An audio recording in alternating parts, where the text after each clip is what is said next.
The women's rights movement. In the 1800s, women in the United States and many places around the world weren't allowed to vote and didn't have the same rights as white men. Black men were given the right to vote, or suffrage, in 1870, but still women weren't allowed to vote. Some people didn't think that this was right. One of these people, Elizabeth Cady Stanton, became one of the first leaders of the women's suffrage movement. Even though she was a wife and mother, Elizabeth devoted much of her life to the women's suffrage cause. In 1848, Elizabeth Cady Stanton and her friend Lucretia Mott organized the Seneca Falls Convention in upstate New York. Here, hundreds of women gathered to discuss issues facing women, including suffrage. Frederick Douglass, a famous African-American rights activist, was one of the few men and the only African-American person at this convention. He stated that he would not accept his newly given right to vote if women weren't given that same right as well. 2 years later, Lucy Stone, another leader of the women's suffrage movement, organized the National Women's Rights Convention.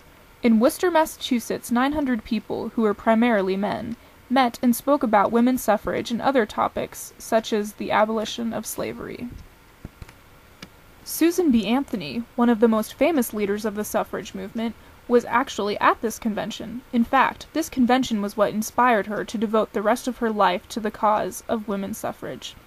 She and Elizabeth Cady Stanton became good friends and created a women's suffrage association, whose mission was to obtain various rights for women, including the right to vote.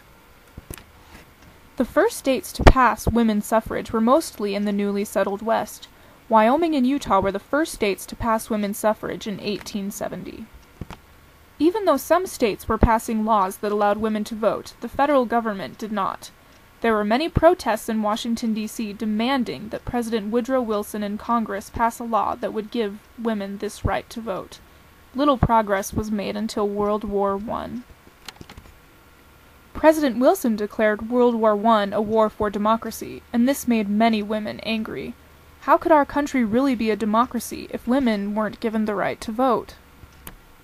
Finally, President Wilson listened to the demands. In 1920, the 19th Amendment was passed and women were granted the right to vote.